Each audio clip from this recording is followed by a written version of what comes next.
आज है 15 अक्टूबर 2024, दिन मंगलवार। Welcome back to clean news MP. चलिए देखते हैं मध्य प्रदेश की 25 फटाफट बड़ी खबरों को। इससे पहले आप न्यूज को कहां से देख रहे हैं, हमें कमेंट में बताना बिल्कुल ना भूलें। साथ ही हमारे फेसबुक पेज को भी फॉलो करें। फेसबुक पेज का लिंक डिस्क्रिप्शन में दिया गया है।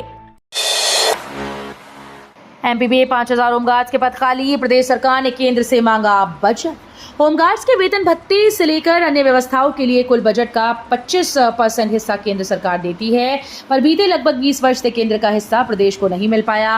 केंद्र की राशि देना बंद कर दिया तो राज्य सरकार ने भी मांग नहीं की। अब राज्य सरकार के पास बजट की कमी के चलते कई काम प्रभावित हो रहे हैं। सबसे खास बात यह है कि इनके रिक्त पदों पर भर्ती नहीं हो पा रही है। टैक्स रिकॉर्ड में दर्ज होंगे, गरीबों को सब्सिडी में दिए आवास। शहर को झुग्गी मुक्त करने के उद्देश्य से सरकार द्वारा गरीब हितग्राहियों को सब्सिडी पर आवंटित किए गए आवासों से भी नगर निगम अब टैक्स वसूलेगा। इनसे लिए जाने वाले टैक्स से नगर निगम को आर्थिक रूप से खास आमदनी तो नहीं होगी, लेकिन गरीबों के ये आवास अब अन्य संपत्तियों की तरह नगर निगम के टैक्स रिकॉर्ड में दर्ज हो जाएंगे। 80,000 हेक्टेयर में सोयाबीन की बोवनी, पोर्टल पर फसल का रिकॉर्ड ही दर्ज नहीं।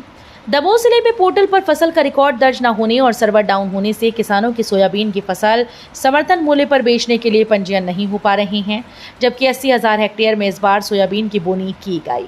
बता दें कि गेहूं की तरह इस साल पहली बार सोयाबीन की फसल भी समर्थन मूल्य पर खरीदी जाएगी।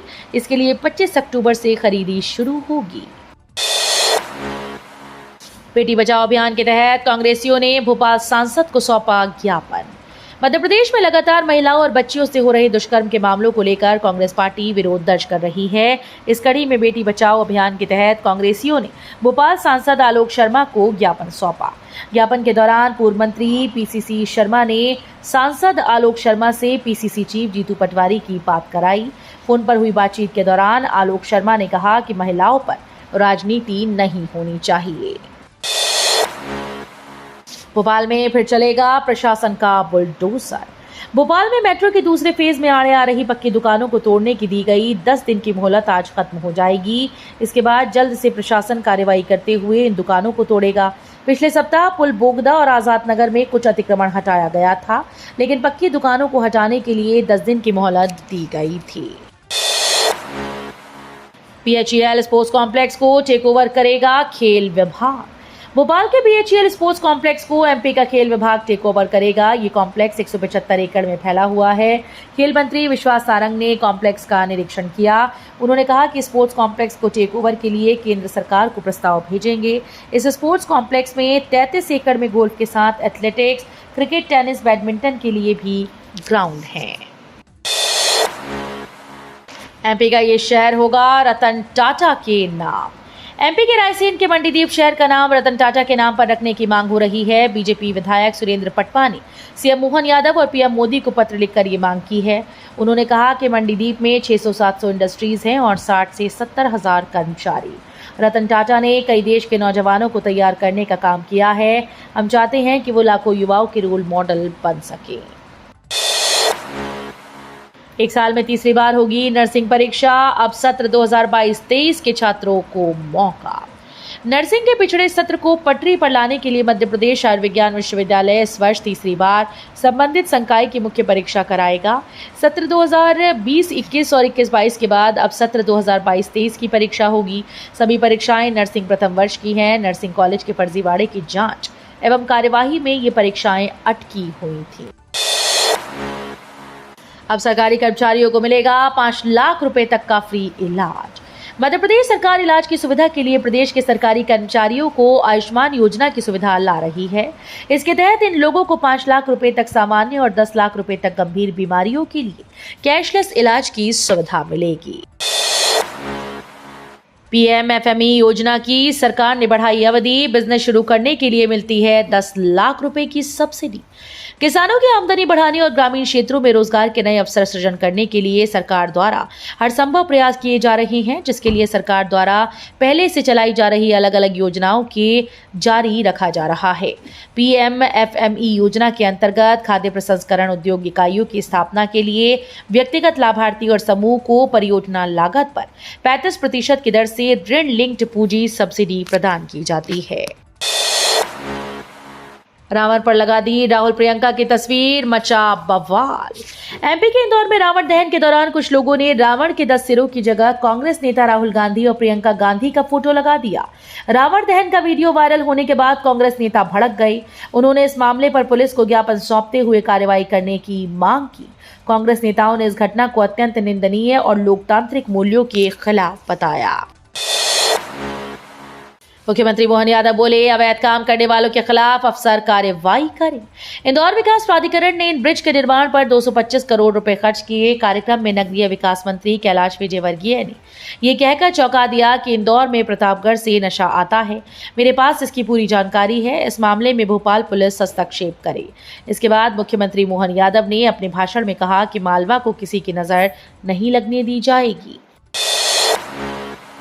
इंदौर में 490 सीमा प्रहरियों ने ली शपथ, प्रशिक्षण में सीखे देश के दुश्मनों से लड़ने के गुर। इंदौर में सीमा सुरक्षा बल के सहायक प्रशिक्षण केंद्र में 490 नव आरक्षकों की शपथ परेड का आयोजन किया गया। इस सीमा प्रहरियों ने देश की रक्षा करने की शपथ भी ली। दीक्षांत समारोह में शानदार परेड के बाद प्रशिक्षण में भाग लेने वाले प्रशिक्षुओं को अफसर ने बधाई दी। विदेश से मंगवाई गई है हाथी के लिए कॉलर आईडी। सरकार की तरफ से हाईकोर्ट में पेश की गई रिपोर्ट में बताया गया कि पायलट प्रोजेक्ट के तहत 3 महीने में पहले जंगली हाथी को छोड़ा जाएगा। हाथी के लिए विदेश से कॉलर आईडी मंगवाई गई। हाईकोर्ट के चीफ जस्टिस सुरेश कुमार कैत और जस्टिस विवेक जैन की युगल पीठ ने सरकार से पूछा कि किस आदेश के तहत जंगली हाथियों को पकड़कर प्रशिक्षण शिविर में रखा गया। युगल पीठ ने याचिका पर अगली सुनवाई 16 दिसंबर को निर्धारित की। दिल्ली से तय होगा बुधनी से शिवराज का उत्तराधिकारी कौन, पैनल में बेटे कार्तिकेय का नाम शामिल। मध्य प्रदेश में बुधनी और विजयपुर विधानसभा क्षेत्र के उपचुनाव के लिए सोमवार को भाजपा कार्यालय में पार्टी की प्रदेश चुनाव समिति की बैठक हुई। इसमें तय हुआ कि बुधनी से पूर्व मुख्यमंत्री शिवराज सिंह चौहान के उत्तराधिकारी का निर्णय केंद्रीय नेतृत्व करेगा। विजयपुर में राम निवास रावत को प्रत्याशी बनाने के लिए सिंगल नाम केंद्रीय नेतृत्व को भेजा जाएगा। इंदौर में चलेगी केबल कार, 2.5 किलोमीटर रूट बनाने में खर्च होंगे 250 करोड़। इंदौर शहर में मेट्रो का निर्माण कार्य जारी है और गांधीनगर से रोबोट चौराहे तक कॉरिडोर बनाया जा चुका है। इसी बीच शहर में केबल कार चलाने का प्रारंभिक सर्वे का कार्य भी पूरा कर लिया गया। प्रारंभिक सर्वे में सर्वाधिक जनसंख्या घनत्व वाले क्षेत्र को कवर कर 7 रूट बनाए गए। ये रूट 60.12 किलोमीटर क्षेत्र को कवर करेंगे। मध्य प्रदेश में जहां काम नहीं आ रही मशीन्स, वहां से लेकर जरूरतमंद अस्पताल को सौंपी जाएंगी। मध्य प्रदेश के कई सरकारी अस्पतालों और मेडिकल कॉलेजेस में ऐसी सैकड़ों मशीनें हैं जिनका उपयोग नहीं किया जा रहा। ये मशीनें कमरों में पड़ी धूल खा रही हैं। कई जगह वजह ये बताई जा रही है कि नया बजट मिलने के कारण नई मशीन खरीद ली गई और अच्छी भली मशीन को पुरानी बताकर उसे बंद कर दिया गया। इस स्थिति को देखते हुए अब प्रदेश भर के अस्पतालों में ऐसी मशीनों का युक्तियुक्तकरण किया जाना है। इंदौर खंडवा हाईवे के सर्विस लेन की हालत खस्ता, अगले सप्ताह से होगी मरम्मत। इंदौर खंडवा राजमार्ग की सर्विस लेन की हालत इन दिनों काफी खराब है। बरसात की वजह से सड़क पर बड़े बड़े गड्ढे हो चुके हैं। यहां से वाहन निकलने में चालकों को परेशानी होती है। इसके चलते कई बार दुर्घटनाएं भी होती हैं। मॉनसून की विदाई होने के बाद अब NHAI ने सर्विस लेन की मरम्मत करवाने पर जोर दिया। इसके लिए निर्माण एजेंसी मेगा इंजीनियरिंग को जल्द ही गड्ढे भरने के लिए कहा गया। एजेंसी भी राजी हो चुकी है जो रात में काम करेगी। फिलहाल निर्माण 18 अक्टूबर के बाद शुरू किया जा सकता है। भारत का कनाडा पर बड़ा एक्शन, पहले फटकारा फिर उसके उच्चायुक्त को किया तलब। भारत अब कनाडा पर सख्त होता नजर आ रहा है। भारत ने जस्टिन ट्रूडो के नए आरोपों पर कनाडा के उच्चायुक्त को समन किया है। इससे पहले भारत ने कनाडा के उन संकेतों को बेतुका आरोप बताकर सिरे से खारिज किया जिसमें ओटावा में भारतीय उच्चायुक्त को सिख अलगाववादी हरदीप सिंह निज्जर की कथित हत्या की जांच से जोड़ा गया। कोरोना वैक्सीन के साइड इफेक्ट्स वाली याचिका को सुप्रीम कोर्ट ने किया खारिज। सुप्रीम कोर्ट ने कोरोना वैक्सीन के साइड इफेक्ट वाली याचिका को खारिज कर दिया है। एससी ने कहा कि ये सिर्फ सनसनी फैलाने के लिए है। हमें उस स्थिति के बारे में भी सोचना चाहिए कि अगर वैक्सीन ना ली जाती तो क्या साइड इफेक्ट्स होते। याचिका में दावा किया गया था कि वैक्सीन के इस्तेमाल के बाद से इंसानों के ऊपर साइड इफेक्ट दिखाई दे रहे हैं। इंतजार खत्म, पंचायत के चौथे सीजन पर लगी मोहर। वेब सीरीज पंचायत को लेकर बड़ी खबर सामने आई। वेब सीरीज निर्माताओं ने पंचायत 4 पर मोहर लगा दी। एक रिपोर्ट के मुताबिक पंचायत 4 की शूटिंग 25 अक्टूबर से शुरू होगी। बता दें कि पंचायत के अब तक 3 सीजन आ चुके हैं, जिन्हें प्रशंसकों का बेशुमार प्यार मिला है। बैगा समाज के लोग करेंगे आमरण अनशन। कॉलोनी प्रबंधन ने बिना जानकारी खेतों के नीचे चला ली खदान। किसानों के मुताबिक उनके बोरवेल धमकने लगे हैं, इसके साथ ही खेतों में खड़ी फसल सूखने लगी है।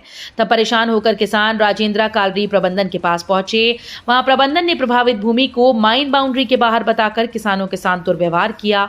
उसके बाद ग्राम पंचायत खन्नात के 9 गांव के रहने वाले बैगा समुदाय के लोग झुरही तालाब में 15 अक्टूबर से आमरण अनशन करेंगे। कुपोषण दूर करने आया 1000 क्विंटल फोर्टिफाइड चावल गायब। आदिवासी बहुल जिले डिंडौरी में संरक्षित जनजाति बैगाओं के 7 आदिवासियों का कुपोषण दूर करने के लिए आया एक खास तरह का चावल पीडीएस की राशन दुकान से गायब हो गया। गायब चावल फोर्टिफाइड बताया जा रहा है, जिसकी मात्रा 1000 क्विंटल से अधिक है।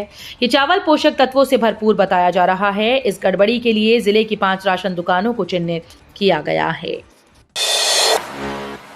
शहडोल संभाग का पहला संभाग स्तरीय जन कल्याण शिविर किरनताल में आयोजित।